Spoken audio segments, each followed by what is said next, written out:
Makeup போடுச்சியா? ஒரு டீய ஒழுங்கா எடுத்துட்டு வர கூட தெரியாத உனக்கு? ஏம்மா துப்பாக்கி சத்தம் எவனா இருந்தாலும் பிச்சு பிடிங்கி ஓடத்தாமா பாப்பான். நானா இருக்க இங்க நிக்கிறேன். துப்பாக்கினா அவ்வளவு சாதாரணமா? ஓ முதலாளி தனசேகர கொலை பண்ணணும் கிட்ட சொன்ன. நானும் என் ஆளுங்களை பாம்பு வச்சு கொலை பண்ணேன். ஆனா புரியுது, நீ என்ன கேக்குறீங்க நல்லாவே புரியுது. முதலாளி உன்னை தொழிலாளி மாதிரி நடத்தல. ஏமா தனசேகரன் நான் தான் கொலை பண்ணேன்னு இந்த கோர்ட்டுக்கு தெரியணுங்கிறதுக்காக இதை போட்டு காட்டுறீங்களா? டயத்தை வேஸ்ட் பண்ணிட்டீங்களம்மா. யுவர் ஆனர், தனசேகர நான் தான் கொலை பண்ணேன். இந்த கொலையில இவ்வளவு ஆதாரப்பூர்வமா மாட்டிக்கிட்ட பின்னால நான் எதையும் மறைக்க விரும்பல. சந்துருவும் நானும் சேர்ந்து பிளான் பண்ணித்தான் இந்த கொலையை பண்ண. எனவே எனக்கு ஆயுள் தண்டனை விதித்து தீர்ப்பு வழங்கும்படி கணம் கோட்டார் அவர்களை கேட்டுக்கொள்கிறேன். லுக் மிஸ்டர் பாண்டியன், உங்களுக்கு என்ன தண்டனை கொடுக்கணுங்கிறத நீங்க சொல்லக்கூடாது. இத பாருங்க வக்கீலம்மா, 2 பேர் சேர்ந்து ஒரு கொலையை பண்ணாங்கன்னா 2 பேருக்கும் ஒரே மாதிரி தானே தண்டனை கொடுக்கணும். சந்துருவுக்கு ஆயுள் தண்டனை கொடுத்திருக்காங்க, அதனால தான் எனக்கும் ஆயுள் தண்டனை கேட்கிறேன். இல்ல எனக்கு தூக்கு தண்டனை தான் கொடுப்பீங்கன்னா சந்துருவுக்கும் தூக்கு தண்டனை கொடுங்க.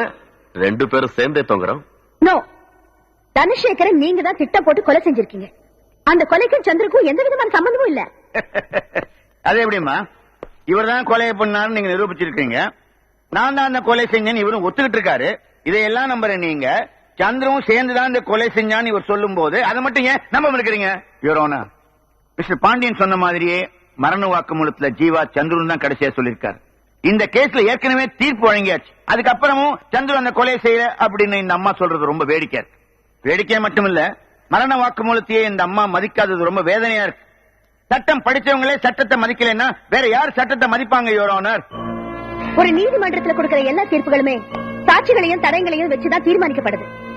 ஒரு கொலைகார நிரபராதின்னு விடுதலை ஆகிறதும் ஒரு நிரபராதி கொலைகாரன்னு தண்டிக்கப்படுறதும் அந்த அடிப்படையில தான் நடக்குது. அன்னைக்கு சந்திர நிரபராதி நிரூபிக்க எனக்கு எந்த ஆதாரமும் கிடைக்கல. ஆனா இப்போ கிடைச்சிருக்கு. அதை இப்போ இந்த கோர்ட்ல என்னால் நிரூபிக்க முடியும். அதுக்கு உங்க அனுமதி தேவை யுவர் ஆனர். ஜீவாவோட மரண வாக்குமூல கேசட்டை கோட்டார் அவர்கள் மறுபடியும் பார்க்கணுங்கிறது தான் என்னோட தாழ்மையான வேண்டுகோள். Proceed. தேவி எங்க போற? சந்திரவை பாக்க.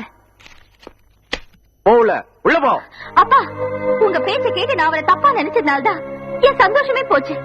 இப்ப அவர் நல்லவன்னு தெரிஞ்சதுக்கு அப்புறமும் நான் போலேன்னா என் வாழ்க்கையே போயிடும். எந்த ஒரு சம்பந்தமும் இல்லாத பொண்ணு அவரை நிரபராதி நிரூபிக்கிறதுக்காக போராடி இருக்கா. ஆனா நான் என்ன உயிருக்குயிரா நேசிச்ச சந்திரவை வேதனைப்படுத்திட்டேன். நான் செஞ்சதெல்லாம் தப்புன்னு அவர் கால விழுந்து மன்னிப்பு கேட்க போறேன். ஓ, அவன் காலில் விழுந்து மன்னிப்பு கேளு. ஏண்டி வந்து எட்டி ஒதிப்பான். நீ அவமானப்பட்டு தான் திரும்பி வர போற. அவர் என்னை ஏத்துக்கிட்டாதான் நான் உயிரோட திரும்பி வருவேன். சொல்லுங்க, தனசேகர கொலை செஞ்சது யாரு?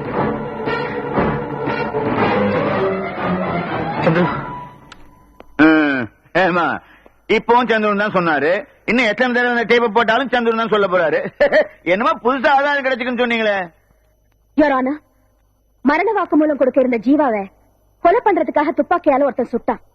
அந்த சத்தம் கேட்டதுமே எல்லாரும் பதறி ஓடினாங்க. ஆனா ஜீவாவோட முகத்துல மட்டும் எந்த சலனமும் இல்ல. எவ்வளவுதான் வேதனையில் இருந்தாலும் துப்பாக்கி சத்தம் கேட்ட உடனே, அதுவும் அவர் காது பக்கத்திலேயே வெடிச்சிருக்கும் போது எந்த சலனமும் இல்லாம இருந்திருக்காருன்னா என்ன அர்த்தம்? அவருக்கு கேட்கிற சக்தியும் பாக்குற சக்தியும் போயிடுச்சுன்னு அர்த்தம். சுயநினைவே இல்லாம இருந்த அந்த நேரத்துல தான் இன்ஸ்பெக்டர் அந்த கேள்வி கேட்டிருக்காரு, தனசேகர கொலை பண்ணது யாருன்னு. எக்ஸ்கியூஸ் மீ, இன்ஸ்பெக்டர் கேட்ட கேள்வி காதலியே விழலன்னா எப்படி பதில் சொன்னாரு? அதுவும் சந்திரங்கிற பேர் மட்டும் ஏன் சொன்னாரு? யுவர் ஆனர், இன்ஸ்பெக்டர் கேட்ட கேள்விக்கு அவர் பதில் சொல்லல. இறந்து போன ஜீவாவும் சந்திரவும் ஒரே ரூம்ல ஒன்னா இருந்தவங்க, ஊருக்கு உயிரா பழகினவங்க. ஜீவா சாகும் போது சந்திரவை பார்க்க ஆசைப்பட்டிருக்காரு. சந்திர கிட்ட உண்மையை சொல்ல துடிச்சிருக்காரு. அதனாலதான் சந்திர பேரை சொல்லிருக்காரு. அப்படிங்கிறது உங்க கற்பனையாமா? இது என் கற்பனை இல்ல. எல்லா மனிதர்களுமே வேதனையில் இருக்கும் போது வேண்டியவங்களை தான் கூப்பிடுவாங்க. இதை நான் ஒத்துக்க முடியாது. உங்க அனுமானத்தை வச்சுக்கிட்டு எந்த முடிவு எடுக்க முடியாது. இந்த கோர்ட்டுக்கு ஆதாரங்கள் தேவை. அடிச்சது நானு. என் பேர் சொல்லாம ஏன் அம்மான்னு கூப்பிட்டீங்க? எத்தனையோ பேர் வேதனையில் இருக்கும் போது அம்மான்னு கூப்பிடுவாங்க, அப்பான்னு கூப்பிடுவாங்க, சில பேர் கடவுளேன்னு கூப்பிடுவாங்க. காந்திய காட்ஸை சுட்ட போது கூட அவர் சாகும் போது ஹே ராமன் சொல்லிட்டு தான் செத்தாரு. அதுக்காக ராமனை கூப்பிட்டா தண்டிக்க முடியும்? நீங்க ஆதாரம் கேட்டீங்க. உங்களுக்கு புரியணுங்கிறதுக்காக தான் நான் உங்களை அடிச்சேன். I am extremely sorry. Your honour, மரண வாக்குமூலம் கொடுக்கும் போது ஜீவாவுக்கு பாக்குற சக்தியும் கேட்கிற சக்தியும் இல்லைங்கிறத தயவுசெய்து அந்த கேஸ்டை இன்னொரு தடவை பார்த்து நியாயமான தீர்ப்பு வழங்கும்படி கேட்டுக்கிறேன்.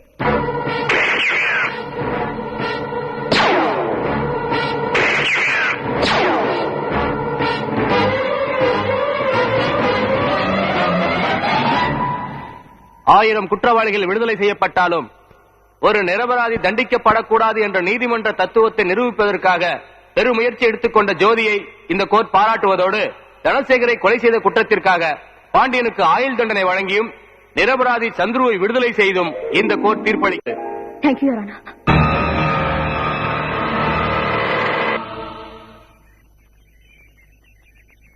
கொஞ்சம் கொடுங்க, இப்ப வந்துருவான். இந்த 2 விரல்ல ஒண்ணு தொடு. எதுக்கு? ஒண்ணு தொட. இப்ப என்ன தாத்தா டென்ஷன் பண்ணிட்டு இருக்கீங்க? தொட சொல்றேன். 2 இல்ல, ஒரு விரல தொடு. ஓகே. ஓகே என்ன ஓகே? 10ஆம் தேதி வச்சுக்கலாமா கல்யாணத்தை, 11ஆம் தேதி வச்சுக்கலாமான்னு 2 விரல காமிச்ச. நீ 10ஆம் தேதி சொல்லிட்ட. கண்டிப்பா சந்துரு 10ஆம் தேதி உள்ள கல்யாணம் பண்ணியே தீரணும். என்னது நீங்களா டேட் பிக்ஸ் பண்ணிக்கிறீங்க? சந்துரு கிட்ட ஒரு வார்த்தை கேட்க வேணாமா? அவன் என்ன பெரியவன் அவனை கேக்குறது? அவருக்காரி எவ்வளவு காரியம் பண்ணிருக்க? அந்த பையன் நீ உயிரோடு நடமாடுறானா அது காரணம் நீ. நியாயமா? 10ஆம் தேதி என்ன இங்கேயே இப்பவே தாலி கட்டாலும் கட்டி தீரணும். தாத்தா கத்தாதீங்க. கட்டியே தீரணும். சரி சும்மா இருங்க.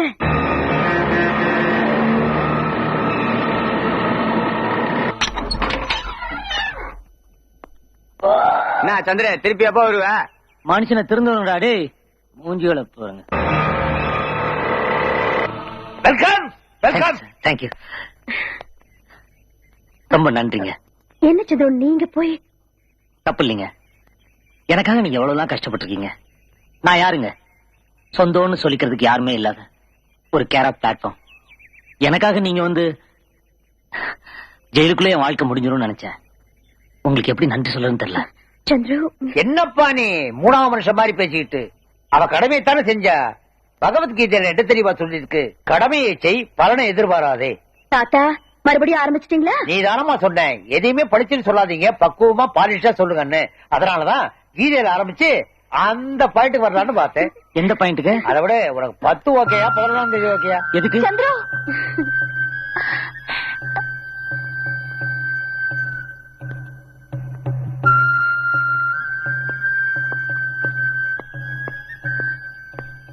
சந்திரு என்ன மன்னிச்சிருங்க சந்திரு. உங்களை பத்தி தப்பா புரிஞ்சுக்கிட்டு ஏதேதோ பேசிட்டேன். I love you Chandru.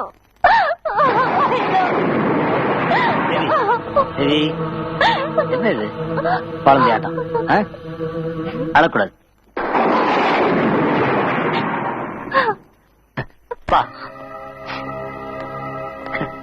இது இவ பேர் தேவி, என்னோட வருங்கால மனைவி. வணக்கம். என்னங்க ஷாக் ஆயிட்டீங்க? ஓஹோ, இவனையும் ஒரு மனுஷன் நினைச்சு யாரோ ஒரு பொண்ணு காதலிச்சிருக்கேன்னா இவனை நான் ஐ லவ் யூன்னு சொல்ல வைக்கிறதுக்குள்ள பட்டிருக்கேன் பாருங்க பாடு. அதாவதுங்க லெட்டர் போடுவா, செயின் அனுப்புவா, அங்க வா இங்க வாம்பா. நம்ம இவளை பாக்குறதுக்கு அங்க போய் நின்னா யார் நீ? ஏ வாட்ச்மேன், இவனை கழுத்தை பிடிச்சி வெளில தோணுன்னு சொல்லி கலாட்டா பண்ணுவா. சந்திரு உங்களுக்கு எந்த லெட்டரோ செயினோ நான் அனுப்பல. போச்சுடா, மறுபடியும் நீ ஆரம்பிச்சியா? இப்ப கூட நீ அதை ஒத்துக்க கூடாதா? ப்ளீஸ் சந்திரு என்ன நம்புங்க. உங்களுக்காக எதையுமே நான் அனுப்பல. Okay okay okay. இப்ப நமக்கு அதுவா முக்கியம். எப்படி நம்ம கல்யாணம் பேசிக்கலாம்?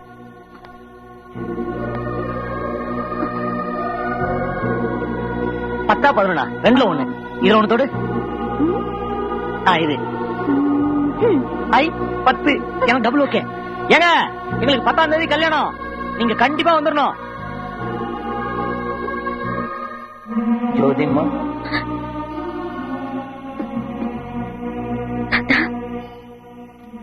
நீங்க தானே சொன்னீங்க கடமையை செய்,